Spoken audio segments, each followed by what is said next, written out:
ایک دوست عباس صاحب ہیں جرمنی سے، پوچھتے ہیں مولانا صاحب میں جرمنی میں پڑھ رہا ہوں اور یہاں تھوڑا بہت کماتا بھی ہوں،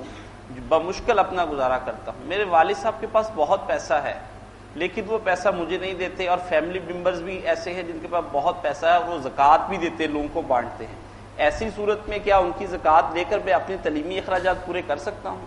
یہ باس بچہ لے لے ان سے، زکوٰۃ کو یہ نا یہ صرف بھوکے ننگے لوگوں کے لیے نہیں،